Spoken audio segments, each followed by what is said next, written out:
ओम शांति। ओम शांति। आज बाबा ने कहा, मीठे बच्चे, तुम्हें कर्मातीत बनकर जाना है। इसलिए अंदर में कोई भी फ्लो नहीं रहना चाहिए। हमें कर्मातीत बन कर के जाना है, इसलिए अंदर में कोई भी दाग नहीं रहना चाहिए। अपनी जांच कर कमियां निकालते जाओ। खुद की जांच करके कमियां निकालते जाओ। प्रश्न है आज की वाणी से, किस अवस्था को जमाने में मेहनत लगती है? उसका पुरुषार्थ क्या है? उत्तर है, इन आँखों से देखने वाली कोई भी चीज सामने न आए। देखते हुए भी न देखो। देह में रहते देही अभिमानी रहो। देह में रहते देही अभिमानी रहो। ये अवस्था जमाने में टाइम लगता है। ये अवस्था जमाने में टाइम लगता है। बुद्धि में सिवाय बाबा और घर के कोई वस्तु याद न आए। इसके लिए अंतर्मुखी हो अपनी जांच करनी है। मुख को अंतर की तरफ, समझ को, दृष्टि को अंतर की तरफ लगा करके बाबा की जांच करनी है। अपना चार्ट रखना है। 18 तारीख की मुरली में बाबा ने बार बार कहा था कि खुद का चार्ट रखना है तो सुधार होगा। आज बाबा फिर से वो बात हमें रिमाइंड कराते, याद कराते हैं। ओम शांति। मीठे मीठे सिकिलधे रूहानी बच्चे ये तो जानते हैं कि हम अपनी दैवी राजधानी स्थापन कर रहे हैं। इसमें राजाएं भी हैं तो प्रजा भी है। पुरुषार्थ तो सब करते हैं। जो जास्ती पुरुषार्थ करते हैं वो जास्ती प्राइज लेते हैं। ये तो एक कॉमन कायदा है। ये कोई नई बात नहीं है। इसको दैवी बगीचा कहो व राजधानी कहो। अभी ये है कलयुगी बगीचा अथवा कांटों का जंगल। उसमें भी कोई बहुत फल देने वाले पेड़ होते हैं, कोई कम फल देने वाले भी होते हैं। कोई कम रस वाले आम होते, कोई कैसे होते हैं। फूलों के, फलों के ऐसे भिन्न भिन्न प्रकार के झाड़ होते हैं। वैसे ही तुम बच्चों में भी नंबरवार पुरुषार्थ अनुसार है। कोई बहुत अच्छा फल देते हैं, कोई हल्का फल देते हैं। भिन्न भिन्न झाड़ होते हैं। ये फल देने वाला बगीचा है। इस दैवी झाड़ की स्थापना हो रही है अथवा फूलों के बगीचे की स्थापना हो रही है। कल्प पहले मिसल। आहिस्ते आहिस्ते मीठे खुशबूदार भी बन रहे हैं। नंबरवार पुरुषार्थ अनुसार सब वैरायटी है ना। बाबा के पास भी आते हैं बाबा का मुखड़ा देखने। ये तो जरूर समझते हो बाबा हमको स्वर्ग का मालिक बनाते हैं। ये बच्चों को निश्चय है जरूर। बेहद का बाबा हमको बेहद का मालिक बना रहे हैं। मालिक बनने में खुशी भी बहुत होती है। हद के मालिक बने में दुख है। ये खेल ही सुख और दुख का बना हुआ है।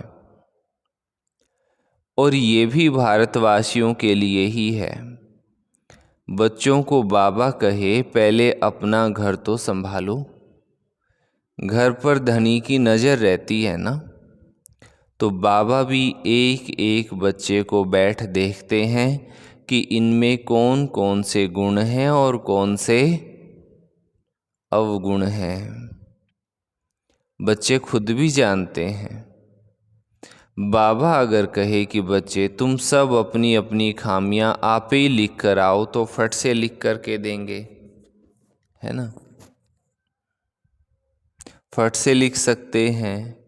हम अपने में क्या क्या कमी समझते हैं, कोई ना कोई कमी है ज़रूर। हम बाबा के बच्चों में इतनी सच्चाई तो है, इतनी सच्चाई तो है नहीं, इतनी सच्चाई है कि वो अपनी कमियां स्वीकार करते हैं और उनको भरने के लिए पुरुषार्थ भी करते हैं। तो संपूर्ण तो कोई बने नहीं है, हाँ बनना ज़रूर है। कल्प कल्प बने हैं, इसमें कोई संशय नहीं है। परंतु इस समय कमियां हैं, वो बतलाने से बाबा उस पर समझाएंगे। इस समय तो बहुत कमियां हैं। मुख्य सब कमियां होती ही हैं देह अभिमान के कारण। वो फिर बहुत हैरान करती है। कमियां जो है वो बहुत हैरान करती हैं।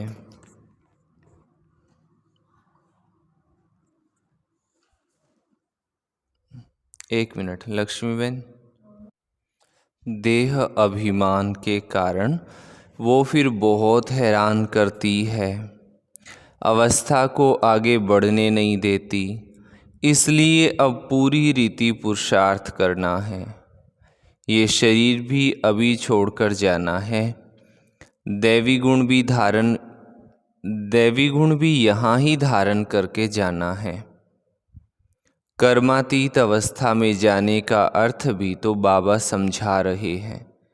कर्मातीत होकर जाना है तो कोई भी दाग ना रहे, क्योंकि तुम हीरे बनते हो ना। हमारे में क्या क्या कमियां हैं ये तो हर एक जानते हैं, क्योंकि तुम चैतन्य हीरे हो। जड़ हीरे में दाग होगा तो वो निकाल थोड़े ही सकेंगे। तुम तो चैतन्य हो, तुम इस दाग को निकाल सकते हो। तुम कौड़ी से हीरे जैसा बनते हो। तुम अपने को अच्छी रीति जानते हो। सर्जन पूछते हैं कौन सा फ्लो है जो तुमको अटकाता है, आगे बढ़ने नहीं देता है। फ्लोलेस तो पिछाड़ी में बनना है। मुरली के बाद भी या दिन में जब भी योग करेंगे तो आज बाबा ने पूछा है कि बताओ कौन सा दाग ऐसा है जो आगे नहीं बढ़ने देता। तो बाबा को मन ही मन बताना है। अच्छा, वो सब अभी निकालना है। अगर दाग नहीं निकलता तो हीरे की कीमत कम हो जाती है। ये भी बड़ा पक्का जोरी है ना। सारी आयु हीरे ही आँखों से देखे हैं। ऐसा जोहरी कोई होगा नहीं जिसको इतना हीरों को परखने का शौक हो। तुम भी हीरे बन रहे हो, जानते हो कोई न कोई दाग है जरूर। संपूर्ण बने नहीं हैं। चैतन्य होने कारण तुम पुरुषार्थ से दाग निकाल सकते हो। हीरे जैसा तो बनना है जरूर। सो तब बनेंगे जब पूरा पुरुषार्थ करेंगे। बाबा कहते हैं तुम्हारी अवस्था ऐसी पक्की हो जो शरीर छूटने समय अंत में कोई भी याद ना आए। ये तो क्लियर है। कितनी अवस्था हमारी पक्की हो जो अंत में शरीर छूटने के समय और कोई भी याद ना आए एक बाबा के सिवाय। मित्र संबंधी आदि सबको भूलना है। संबंध रखना ही है एक बाबा से। अभी तुम हीरे बन रहे हो, ये जवाहरात की दुकान है। तुम हर एक जौहरी हो, ये बातें दूसरा कोई भी जानता नहीं। तुम जानते हो हर एक के दिल में है कि हम विश्व के मालिक बन रहे हैं पुरुषार्थ अनुसार। अपने अपने पुरुषार्थ से बाबा के विश्व का मालिक बन रहे हैं। जिन्हों को ऊंचा पद मिला है उन्होंने जरूर पुरुषार्थ किया है तो तुम्हारे में से ही ना। तुम बच्चों को ही इतना पुरुषार्थ करना है, इसलिए बाबा एक एक बच्चे को देखते रहते हैं। जैसे फूलों को देखा जाता है ना, ये कैसा खुशबूदार फूल है, ये कैसा है, इनमें बाकी क्या कमियां हैं। क्योंकि तुम चैतन्य हो, चैतन्य हीरे जान सकते हैं ना कि हमारे में क्या क्या कमी है, जो बाबा से बुद्धि योग तुड़ा करके कहाँ न कहाँ भटकाते हैं। बाबा तो कहते हैं बच्चे मामेकम याद करो, दूसरा कोई याद न आए। गृहस्थ व्यवहार में रहते एक बाबा को याद करना है। इन्हों की तो भट्टी बननी थी जो तैयार हो निकली सेवा के लिए। देखते हैं पुराने पुराने जो हैं वो अच्छी सेवा कर रहे हैं, थोड़े नए भी जुड़ते जाते हैं। पुरानों की भट्टी बननी थी, भल पुराने हैं तो भी कमियां हैं ज़रूर। हर एक अपने दिल में समझते हैं कि बाबा जो अवस्था बनाने के लिए कहते हैं वो अभी हमारी बनी नहीं है। मुख्य लक्ष्य तो बाबा समझाते ही हैं।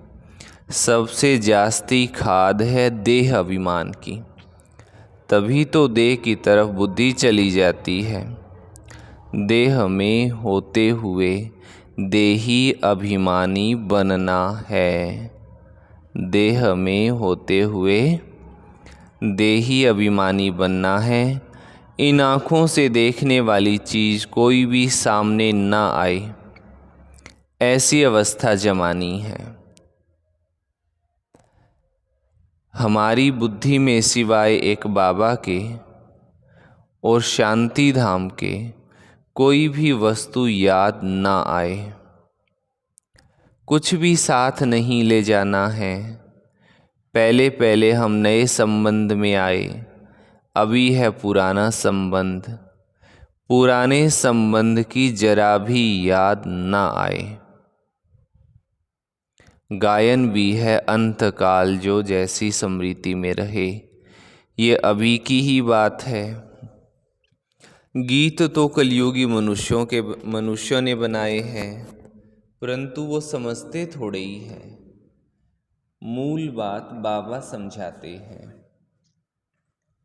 एक बाबा के सिवाय और कोई की भी याद न आए।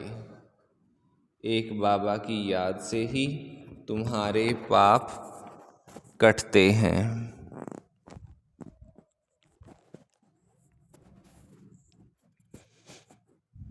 कट जाएंगे और पवित्र हीरा बनेंगे। कोई कोई पत्थर तो बहुत कीमती होते हैं, माणिक भी वैल्यूबल होते हैं। बाबा अपने से भी बच्चों की वैल्यू ऊंची करते रहते हैं। अपनी जांच करनी होती है। बाबा कहते हैं अंतर्मुख हो, अपने में देखो हमारे में क्या कमी है, कहाँ तक देह अभिमान है। बाबा पुरुषार्थ के लिए भिन्न भिन्न युक्तियाँ समझाते रहते हैं। जितना हो सके एक की याद रहे, जितना हो सके एक धुन अंदर में लगी रहे बाबा की तरफ। भल कितने भी प्यारे हों, खूबसूरत बच्चे बहुत लवली हों, तो भी किसकी याद ना आए। बाबा तो कहे कि बाबा की ही याद में रहना है, परंतु होता क्या है, जैसे जैसे बुजुर्ग होते जाते नए नए संबंधों में, मतलब पोती पोते में, नाती पोतों में बुद्धि फंसती जाती है। तो बाबा कहते हैं किसी की याद ना आए, यहाँ की कोई भी चीज़ याद ना आए। कोई कोई बच्चे में बहुत मोह रहता है। बाबा कहते हैं उन सब से ममत्व मिटा करके एक की याद रखो। एक प्यारे बाबा से ही योग रखना है, उनसे सब कुछ मिल जाता है। योग से ही तुम प्यारे बनते हो, स्वच्छ बनते हो, स्वच्छ आत्मा बनती है। बाबा प्यारा शुद्ध है ना, पवित्र है ना। आत्मा को लवली प्योर बनाने के लिए बाबा कहते हैं बच्चे जितना मुझे याद करेंगे तुम अथाह लवली बनेंगे। तुम इतने लवली बनते हो जो तुम देवी देवताओं की अब तक पूजा हो रही है। बहुत लवली बनते हो ना। आधा कल्प तुम राज्य करते हो और फिर आधा कल्प तुम ही पूजे जाते हो। तुम खुद ही पुजारी बन अपने चित्रों को पूजते हो। तुम हो सबसे प्यारे बनने वाले। परंतु जब प्यारे बाबा को अच्छी रीति याद करेंगे तभी प्यारे स्वच्छ पवित्र बनेंगे। सिवाय एक बाबा के और कोई भी याद ना आए। तो अपनी जांच करो कि बाबा को बहुत प्यार से याद करते हैं। बाबा की याद में प्रेम के आंसू आ जाएं। बाबा मेरा तो आपके सिवाय दूसरा न कोई, और कोई की याद न आए, माया के तूफान न आए। तूफान तो बहुत आते हैं ना। अपने ऊपर बहुत जांच रखनी है। हमारा प्यार बाबा के सिवाय और कोई तरफ तो नहीं जाता है, ये ध्यान देना है। अपने ऊपर बहुत जांच रखनी है। बल्कि कितनी भी प्यारी चीज़ हो तो भी एक बाबा की ही याद आए। तुम सब एक माशूक के आशिक बनते हो। आशिक माशूक जो होते हैं वो एक बार एक दो को देख लिया बस, शादी भी नहीं करते हैं, रहते भी अलग हैं, परंतु एक दो की याद बुद्धि में रहती है। अभी तुम जानते हो हम सब आशिक हैं एक माशूक के। उस माशूक को तुम भक्ति मार्ग में भी बहुत याद करते थे। यहाँ भी तुम्हें बहुत याद करना है जबकि वो सामने है। बाबा कहते हैं मामेकम याद करो तो तुम्हारा बेड़ा पार हो जाए। इसमें संशय की कोई बात नहीं है। भगवान से मिलने के लिए सब भक्ति करते हैं। यहाँ कोई कोई बच्चे तो बहुत हड्डी सेवा करते हैं। सेवा के लिए जैसे एकदम तड़फते हैं, बहुत मेहनत करते हैं। ये भी तुम जानते हो कि बड़े आदमी इतना नहीं समझ सकेंगे, परंतु तुम्हारी मेहनत कोई व्यर्थ नहीं जाती है। कोई समझकर लायक बनते हैं, फिर बाबा के आगे आते हैं। तुम समझते हो ये लायक है व नहीं। दृष्टि तो उन्हों को तुम बच्चों से मिलती है। श्रृंगार करने वाले तुम बच्चे हो, तो बाबा पर बाबा में ऊंचा उठाते। जो भी यहाँ आए हुए हैं उन सबको तुम बच्चों ने श्रृंगार कराया है। बाबा ने तुमको कराया है, तुम फिर औरों को श्रृंगार करा करके ले आते हो। बाबा ऑफरिंग देते हैं, जैसा श्रृंगार किया है ऐसा ही औरों को भी कराते हैं, बल्कि अपने से भी औरों को अच्छा करा सकते हैं, क्योंकि सबकी अपनी अपनी तकदीर है ना। कोई कोई समझने वाले समझाने वालों से भी तीखे हो जाते हैं। समझते हैं इनसे हम अच्छा समझा सकते हैं। समझाने का नशा चढ़ता है तो वो फिर निकल पड़ते हैं। बाप दादा दोनों की दिल पर चढ़ पड़ते हैं। बहुत नए नए हैं जो पुरानों से भी तीखे हैं। कांटों से अच्छा फूल बन पड़े हैं। इसलिए बाबा एक एक को बैठ देखते हैं कि इनमें क्या क्या कमी है। ये कमी इनसे निकल जाए तो ये बहुत अच्छी सेवा करें। बागवान है ना। दिल होता है उठकर पिछाड़ी में भी जाकर देखूं, क्योंकि पिछाड़ी में भी जाकर बैठते हैं। अच्छे अच्छे महारथियों को तो आगे बैठना चाहिए। इसमें किसको धक्का आने की तो बात ही नहीं है। अगर धक्का आएगा, रूठेंगे तो अपनी तकदीर से ही रूठेंगे ना। सामने फूलों को देख अथाह खुशी होती है। ये बड़ा अच्छा है, इसमें थोड़ा डिफेक्ट है। ये बहुत अच्छा साफ है, इनमें अंदर कोई जंक जमी पड़ी है, तो वो सारा कीचड़ा निकालना है। बाबा कहते वो सारा कीचड़ा निकालना है, ये ध्यान। बाबा कहे देख देख के बाबा को भी खुशी हो। ये बड़ा अच्छा, इसमें थोड़ा डिफेक्ट, ये बहुत अच्छा साफ है, इनमें अंदर कोई जंक जमी पड़ी है, तो वो सारा कीचड़ा निकालना है। बाबा जैसा प्यार कोई नहीं करता। स्त्री का भी पति में प्यार रहता है ना, पति का इतना नहीं होता है। वो तो दूसरी तीसरी स्त्री भी कर लेते हैं, शादी तो कर ही लेते हैं।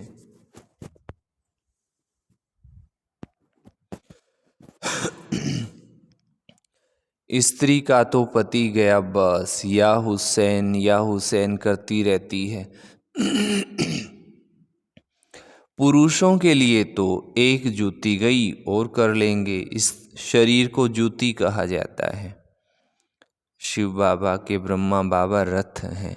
अब तुम बच्चे समझते हो, हम बाबा को याद करेंगे, फर्स्ट क्लास बनेंगे। कोई फैशनेबल होते हैं तो जूतियाँ भी 4-5 रखते हैं, नहीं तो आत्मा की जूती एक है, पाँव की जूती भी एक होनी चाहिए।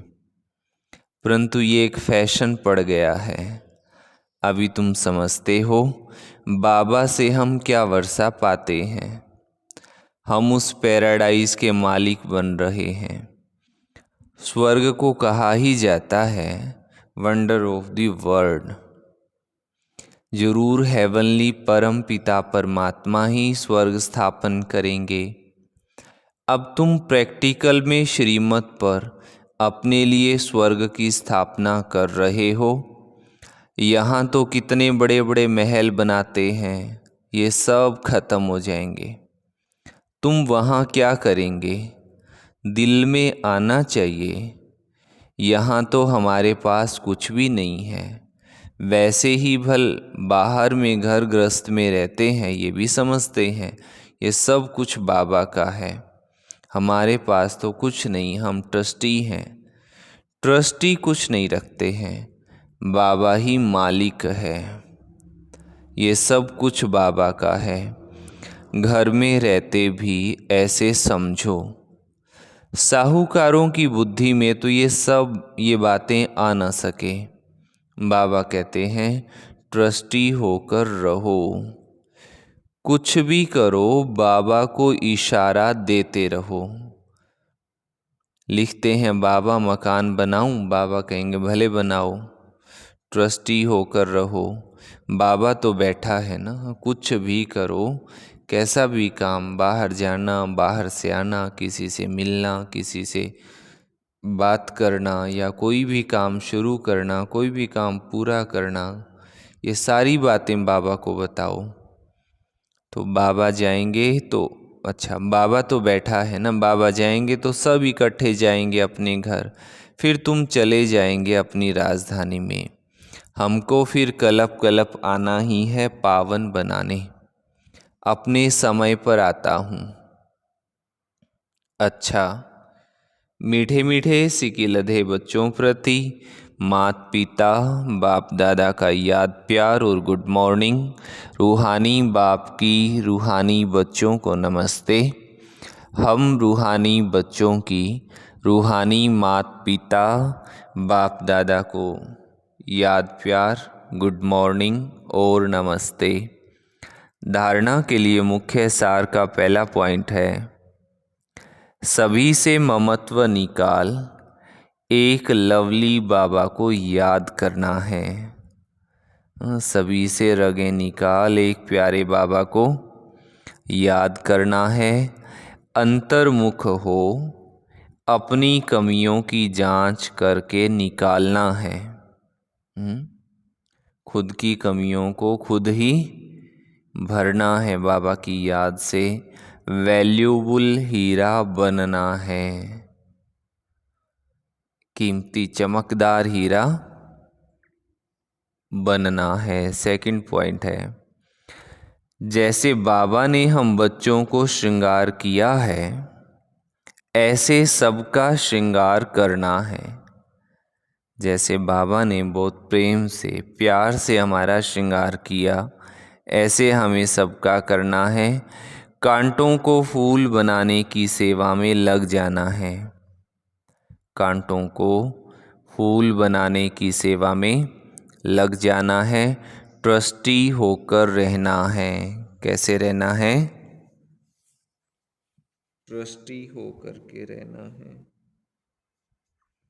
वरदान दिया बाबा ने, ब्राह्मण जीवन में एक व्रता के पाठ द्वारा रूहानी रॉयल्टी में रहने वाले संपूर्ण पवित्र भव। इस ब्राह्मण जीवन में एक व्रता का पाठ पक्का कर प्योरिटी की रॉयल्टी को धारण कर लो तो सारे कल्प में ये रूहानी रॉयल्टी चलती रहेगी। आपके रूहानी रॉयल्टी और प्योरिटी की चमक परम धाम में सर्व आत्माओं में श्रेष्ठ है। आदिकाल देवता स्वरूप में भी ये पर्सनैलिटी विशेष रही। फिर मध्यकाल में भी आपके चित्रों की विधि पूर्वक पूजा होती है। इस संगम युग पर ब्राह्मण जीवन का आधार प्योरिटी की रॉयल्टी है। इसलिए जब तक ब्राह्मण जीवन में जीना है तब तक संपूर्ण पवित्र रहना ही है। स्लोगन है, आप सहनशीलता के देव और देवी बनो तो गाली देने वाले भी गले लगाएंगे। आप सहनशीलता के देव देवी बनो तो गाली देने वाले भी गले लगाएंगे। अच्छा, ओम शांति। ये थी बाबा की आज की मुरली और आज का स्वमान है, मैं सहनशीलता का देव हूँ। मैं आत्मा सहनशीलता का देव हूँ। अच्छा, सभी भाई बहनों को प्रेम सहित ओम शांति जी।